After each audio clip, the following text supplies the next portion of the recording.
Happy New Year! Welcome back to Girls Who Truck. What I wanted to talk about today is because I am closing out all of my year-end expenses, calculating up my 1099s for my guys because I do have to get them out to them by January 31st. As a company owner, anybody who owns a company, really, any of your 1099 people or W-2 people, you do have to have your 1099s out to them, or at least postmarked out to them by January 31st. So earlier this week, I did get all of my information together and sent it off to my tax guy. So I'm just waiting for him to send me back my 1099s so I can get those either hand delivered or in the mail to my owner operators and drivers. So what I thought would be fun to talk about today is to throw out some real numbers. I am a fleet owner. I'm in Central Florida. I have averaged about 12 guys over the last year. My dad passed away almost 2 years ago now. I was working with him for about 8 years prior to him passing away. He did start this business in 1998. He ran it out of our home since I've been born. Well, not that long, but close to since I've been born. And trucking is kind of all I've ever known. I did go to college. I went to UCF for a different degree, but I did end up in the trucking industry about 8 years ago. I did grow up in it. My grandfather was a truck driver. My uncle was a truck driver. My dad was actually a logistics manager for Ryder and Walmart for many, many years before he started this company. Unfortunately, a couple years ago, he passed away from cancer and he left me the company. So I've been running it the past couple years by myself. So, well, not by myself, but as a single owner. So what a time to get handed a trucking company during the biggest freight recession in the last decade. So what I thought would be fun to talk about today is these are real numbers from my owner operators. I hope nobody gives me any lashback on it. I ran these numbers this year. They're not far off from what my drivers made, 6 years ago probably. You know, everybody knows during COVID, the numbers shot up. Rates were at an all-time high. So it's hard to compare the recent years with the downturn and the freight recession, and then also the big jumps that we had during COVID back in, everything kind of fell apart in 2019 and it was really bad. And then everything shot up in 2020, 2021 was hot, and then we started seeing the downturn towards the end of 2022.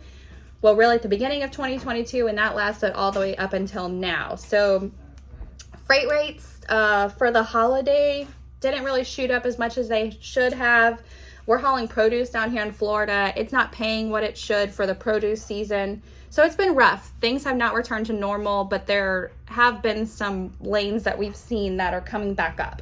So I'm hopeful for this year that we can get back to a normal, or at least a profitable business again, because it's been a really rough time trying to, keep the doors open. I'm sure everybody understands the struggle. So I've completed now these are going to be owner-operator gross profits only. None of these are any of my drivers, and I just thought it would be fun. I have one dry van guy, like I've said before, and then the rest of these numbers that I'm going to talk about are reefer guys.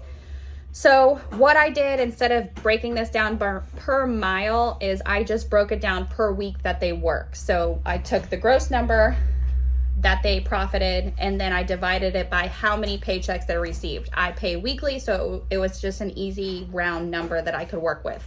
So the first guy I'm going to talk about, this is my dry van guy. He does occasionally run reefer, but most of his paycheck is going to be dry van. So he grossed $147,284.20 for the year.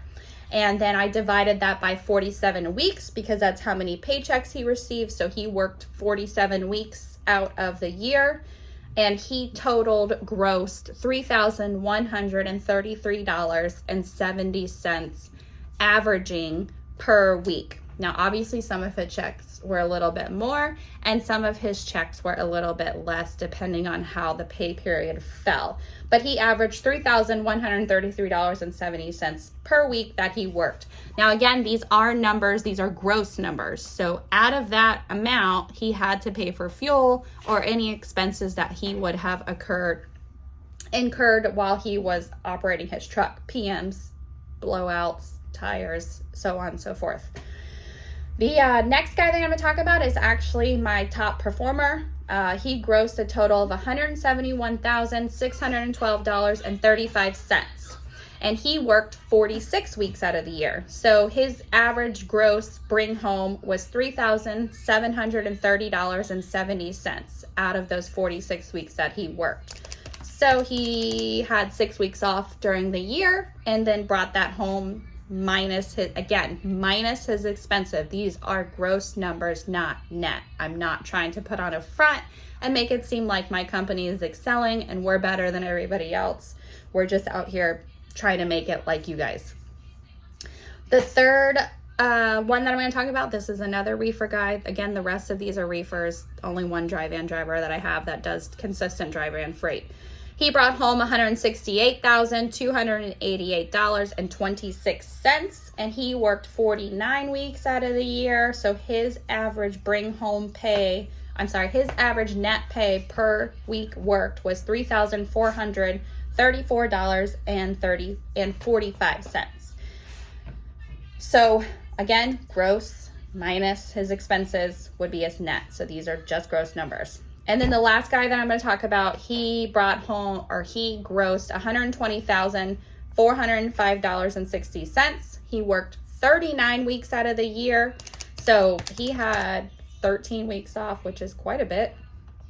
So his average gross pay weekly total was $3,087.32. So again, just to reiterate what it is, my top performer, he brought home $171,612.35, worked 46 weeks out of this year, and his average bring home was $3,730.70. And then the smallest number that I just talked about, he grossed $120,405 and worked 39 weeks out of the year, so he brought home an average of $3,087.32. So these are real numbers. I'm really trying to put myself out there. I want to bring transparency to the industry. I want to talk with you guys about what's going on. What are you guys really seeing out there?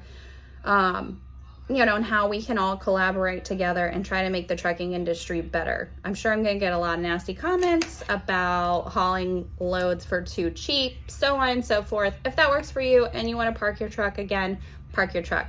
What I'm trying to do is keep the doors open on an almost 30-year-old business. If you have any other questions, let me know. I would love to answer them. Or if you want to throw out real numbers so we can compare, how you're operating compared to how I'm operating, I would love to hear from you guys. Anyways, let's all have a better year this year. I'm hopeful that the freight is going to return to at least profitable margins. And let's just hope diesel continues to come down in cost. Thanks for watching. Subscribe to my channel if you like my content and like my videos. And let me know if there's anything you guys would like me to talk about. Bye-bye.